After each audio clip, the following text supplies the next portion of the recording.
Včeraj je Marjan Šarec vse presenetil s potezo, za katero vsi govorijo, da je bila pričakovana. Kar je samo po sebi velik uspeh, ampak je vseeno lepo, da še malo stvari pojasni. Marjan Šarec, dobro jutro. Lepo zdrav, dobro jutro. Dajmo kar začeti. Zakaj ste odstopili?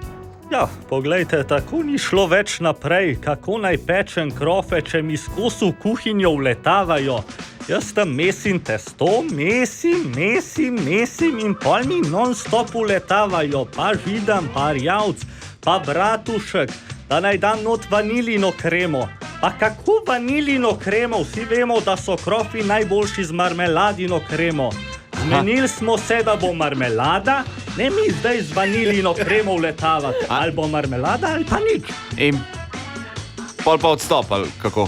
Ja, saj ni kar tako odstop. Malo sem gledal, kdaj mi je šlo najboljš in sem pač opazil, da sem bil najbolj popularen, ko sem koga odžagal. Najprej unga sendvičarja, pol Prešička, pol Bandelja, pol ministra Lebna, pol unga mojega sekretarja Kralja. Zdaj mi je pa že malo ljudi zmanjkal, ki bi jih lahko pometal s položajev. Tako da sem rekel, nič, bom pa še sebe dol s položaja vrgel. Pa me bojo ljudje spet imeli raj. Ja. Poleg tega sem se pa še z enim mojim kolegom zmenil, da gremo skupaj na volitve. Sej, Janeza vsi dobro poznate. Dobro jutro. Janez Janša, a vam ni nazadnje rekel truplo? On. Ja, sej sem mu. Sej sva si veliko stvari rekla, jaz njemu, da je lažnivec. Jaz sem njemu rekel, da je Kučanov privesek, pa špeglarski kreten. Jaz pa njemu plešasti pezde, ampak pustimo zdaj preteklost. Vidva sva pač ugotovila, da imava podobne izkušnje. Janez ni mogel sestaviti vlade, ker ga noben ne mara. No, pa ni mogel obdržati vlade, ker je bila klinično mrtva in brez hrbtenice. No in tako sva zombijem ugotovila, da se z nobenmu ne da delati. Kom boš delal? Kučanov privesek ima prav. S kom bom šel v koalicijo s Toninom, je še mokr.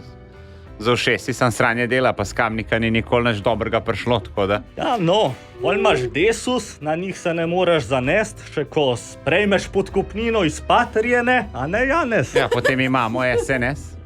Jelinčič je tudi nezanesljiv. Smo mesec nazaj videli, da ga lahko na svojo stran spravi tudi najbolj nesposobna vlada vseh časov. Potem ti pa ostanejo še Židan, Bratušek, pa Počivalšek. Tako. Z njimi se tudi ne da delati. Nikakor. Sicer se pač v nekaterih stvareh strinjamo, recimo, da imamo v naši politiki madžarske kvizlinge, ki bi za dober denar prodali tudi lastno mamo, ampak to je pa tudi vse. Tako da sva se s Tvitko tam tukaj zmenila, da bi skupaj probala. Tako je, pocen kopija Janeza Drnovška ima prav. V SDS nikoli nismo nikogar izključevali. Razen ljudi, ki se niso strinjali s tabo, no zdaj se je pa treba še zmeniti, kdo bo od naju mandatar, to se bova pa na kakšnih krofih zmenila. No, to so tvoje domneve. Jaz sem imel v mislih eno madžarsko restauracijo, če bi... Kaj pa, če bi šla raje v kako bosansko restauracijo, baje ti tam lahko dobiš stvari na kredo.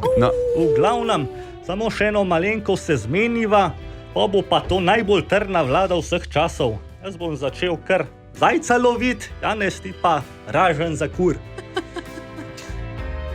Tako, dame in gospodje, to je nova vlada.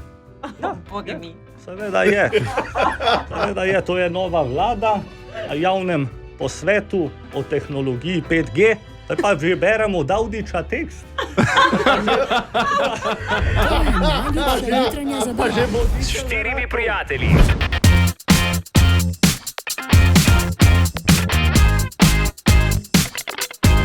Čakaš, da rečem? Veš, kaj sem ti hotel povedati? Če nas rad poslušaš zjutraj, Denis Audić Show, polajkaj še Facebook, pa polajkaj še Instagram. Polajkaj, kar lahko polajkaš, stari, sam polajkaj. Aj prav, polajkaj pa poslušaj, stisni like.